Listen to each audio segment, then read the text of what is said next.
From the Ticats Audio Network, this is Ticats Today with Steve Milton. It's Friday, May 3rd. This is Ticats Today, and I'm Steve Milton. Joining me is Nathaniel Dumoulin-Duguay, who played offensive line, mostly at left tackle, for Laval. But he's leaving behind the colors rouge et or for the colors black and gold, because on Tuesday night, he had the distinction of being the Tiger Cats' first choice and 7th overall in the CFL Canadian Draft. Wednesday, just a few hours after that draft, on Ticats Today, General Manager Ed Hervey did a very deep dive into why the Tiger Cats were surprised Nathaniel was still available when it came around to their turn. And although some other teams didn't rank him quite as highly as the Ticats did. Now, not to be a homer here, but given the good history that the Tiger Cats have had with offensive linemen in recent drafts, we'll take their rankings over anybody else's. Nathaniel and I talked about a number of things, here's three of the main takeaways from it. It was a very interesting situation. He went into the military while still at CEGEP, which is the Quebec equivalent of junior college. He wasn't doing well at school, and he and his family felt he needed the hard conditioning and discipline of the military. And clearly it worked, as you'll hear him describe. We also talked about how he dominated linemen at the CFL Combine. And remember, he was a two-time All-Canadian, and his combination, if you will, of strength and speed. And Nate looked ahead to coming to Hamilton, and he'll encourage what he'll encounter in rookie camp. He's encouraged by the fact that the Tiger Cats took him, and he talks about all of that as well. Bienvenue. Now, Ed Hervey calls you Nate, and the league releases call you Nathaniel. Which do you prefer? You can't call me Nate. Everybody calls me Nate, so that's perfect. Nate it is then. So we should tell everybody, I think you're helping your sister move right today, and so it's been a pretty whirlwind time for you. You're in Quebec City right now, right? Yeah, I'm in Quebec City, yeah. Okay. All right, Nate. You were picked by the Ticats in the first round, 7th overall. How'd you feel when Ed Hervey called on Tuesday night? Where were you, and who was with you? So I was in Cosmos with my family and all my teammates, my coaches, and when I heard my name on TSN, I was super excited. It's an honor, I think, to be part of Hamilton Tiger Cats, and everybody's proud of me, my family, and yeah, I'm very excited. You're coming out of a pretty good program there in Laval. It's had a pretty good reputation. There's one Laval player here. I don't think you would have played with Felix Gauthier, right? You probably should have, but wasn't your rookie year going to be the year the COVID, right? Yeah, that was during the COVID, yeah.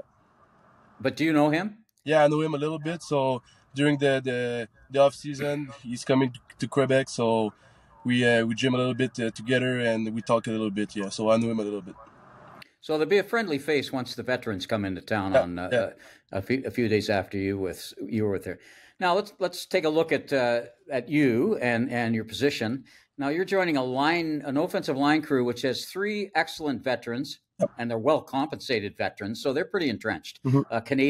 Canadians in the middle, and we're talking about center David Beard, guards Brandon Revenberg, and Coulter Woodmansey, and a couple of younger veterans in reserve. So what do you know about this group, and how do you feel about joining them?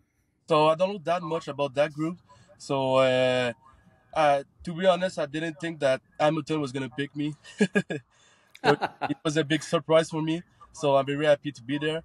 And I just heard about the other guys, so my friends telling me that there's a great group of O-line there. So it's gonna be a great experience with them. I'm gonna learn really fast with them, and I think they are there to help me too.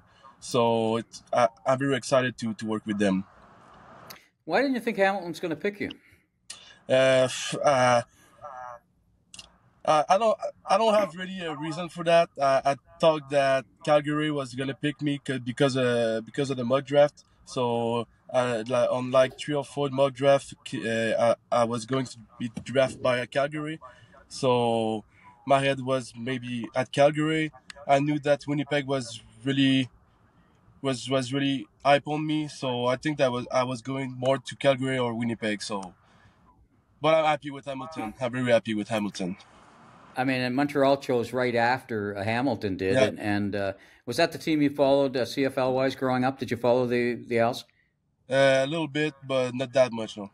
Not that No. much. So the one of the reasons you may have thought, and mock drafts, you may have thought that the Tiger Cats weren't going to take you, was that everybody thought because they had signed a Canadian starting linebacker, they might draft there at linebacker. But here, I'll tell you what Ed Hervey said on this platform, on this very show that you're on right now, earlier this week. He said that you got a massive upside.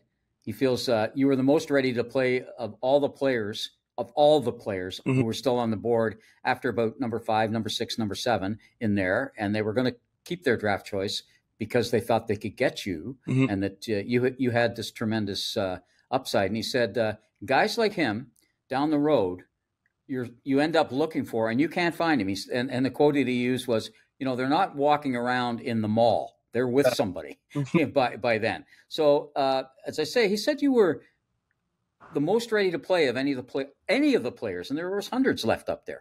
He said by far. Now, do you feel ready to play in the CFL? Yeah, I think that in Laval they teach us well mentally, physically. So I think that all of the PDs I'm doing, all the gym that I'm doing, I think I'm ready to play. Yeah. I'd like to turn it back a little bit to your personal life. And I think it caught a lot of people's attention at the Combine that you have been in the military. Yeah. And that was that after CEGEP? And maybe you could run us through that whole story, how you ended up in the military, why?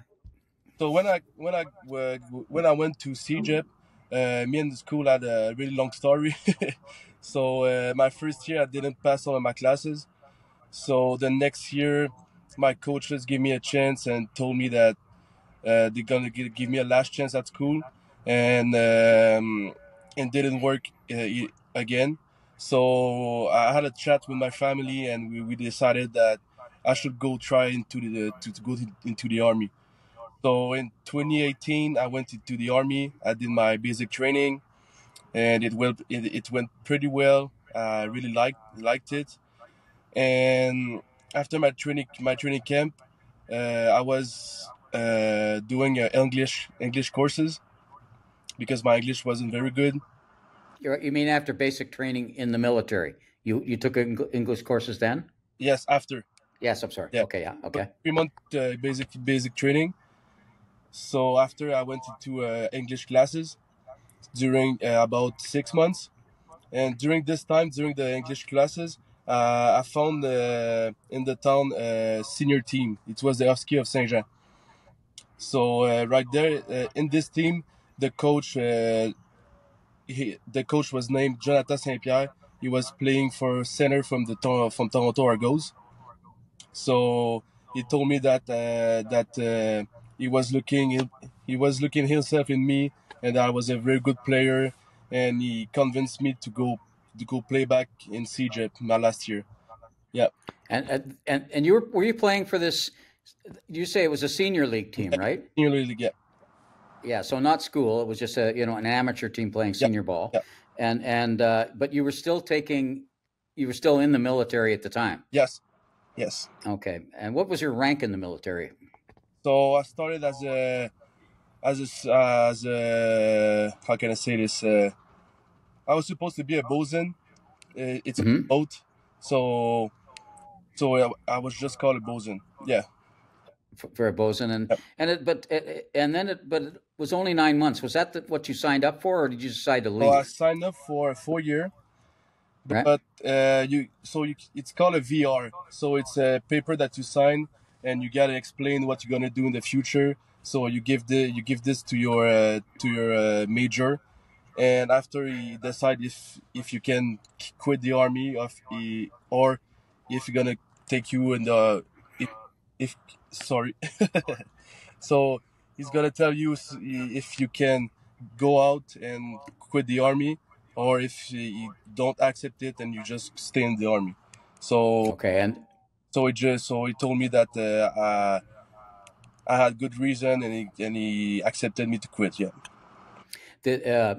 Because you felt you had a direction at that time. Did you say that I'm going back to school? Yes. Is that what you? Yeah. Is that what it was? So that's a good direction that I think the military would want you to do, right? Yes. As a human being. So tell me, what was basic? I've read somewhere that you said that basic training was just like you see in the movies.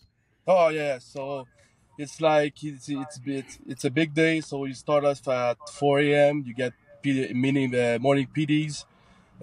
You get inspection every morning at 7 a.m. and during the day you do a lot of things. So you learn about the military walk. You're doing gyms, PDs. You're learning some history of the army. You're learning how to handle a gun. You're learning how to shoot. So there's a lot of classes, and the day starts at 4 a.m. and it ends at 11 p.m. Yeah. Wow. There's a lot of discipline involved there. Do you think that helps with football? And Oh yeah. did it help you go back to Laval? I mean, did it help you when you went to Laval right after that? Yeah, for sure. I think that that time during the army, I learned to have a strong mindset, a strong mental, and in my physicality abilities too. I think it helped me a lot during Laval. Yeah. Yeah. So and those have remained with you, I gather, right? Oh yes, for sure. Yeah. So your family and you were right in making that decision. Yeah. Yeah. It was a family decision, I think. Did you have any choice? At that time, I didn't really have a choice. All right. Okay. That's very honest of you to say that. Now you get to Laval, and obviously this worked because you were all Canadian. I think twice, right? Yep. Twice all Canadian. Mostly at left tackle. Did you play anything else there? So I started my career as a right guard. Right. But my first game that I started, I had a high ankle sprain at my left ankle, so I didn't play the rest of the season. And after this, my second year, there was a spot I've left tackle, so they told me if I wanted to go play there. So I said yes, and it went pretty well. Now, there's two things involved when you're playing tackle, particularly on the left side. Of course, it's protecting quarterback. Obviously, it was a right-handed quarterback, right? Yes. Yeah. So left tackle, probably the most important part on the line. So protecting that, but also because of the gap off sometimes that there's no tight end. You also have some speed. So you get to the combine. You earned as you should have. You earned an invitation to the combine, and you're actually, I think you're one of the lightest offensive linemen there, and I assume that part of that is because you're also very fast. Yep. But you took snaps at center, I think, at both guards and tackle. Is that right at the combine? Yep. And you shone there. Every position. What? Yeah. Now you shone there. I mean, people don't pay that much attention to the combine, but of all the linemen there, you were the fastest in the 40-yard dash and the cone drill. You won the broad jump and the shuttle, which is a very difficult run for linemen. It tends to be because you're bigger, and you're in the top 3 in the vertical jump and the bench press, which speak usually to power. Yep. So how would you describe your strengths as a player? I think that, like I said, I think the military and Guillaume Rioux at Laval is doing a great job in the physical, and the PDs and everything like that. So I think that all of those years of training, running, and everything like that, I think it helped me a lot during the combine. So I think that I'll be a great physical player and a great aggressive player. Yeah. It can't hurt to have that kind of versatility, given that almost likely, let's suppose, assuming you make the team, which talk is that you will, yep. Of your first round draft choice. I mean, they don't draft people that aren't going to play in the first year or in the first round. That versatility probably has to help. I mean, you don't know what position you might be called in to play. No. So I think that it's a big advantage for me to be versatile like that. I think that I could play. I've left at tackle, at guard, and at center. So it could help me a lot during the camp. I would soon as well. So now we talked about your strengths here, and maybe you could tell us. And I won't call them weaknesses, but I'll call them things that you have to work on. What would you say those are? I would say my focus. So I have a big ADHD. I'm not taking any pills right now, so I gotta work on that. So to be more focused during the play and listening the QB, the coaches and everything. So it's gonna be the harder part, but I think that I'm passionate enough in football to to be doing that, and it's gonna be it's gonna be okay. Is that your doctor's okay with you not taking ADHD medication? Yeah. Okay, I'm assuming you wouldn't do it, and of course the Tiger Cat medical staff will be checking you out for all of those things, right? They'll do every part of your health, right? Yes, including that. So I'll talk with them, but like I said, I'm not taking any pills right now, so I'm gonna see what they are telling me, and I'm gonna see. Yeah, right. Yeah. I mean, that's what medical professionals are for, right? It's to help you with that. So do you feel you have any kind of personal challenge at during training camp? I guess maybe you just answered that with a number of things, with your focus and all of those kinds of things. What about special teams?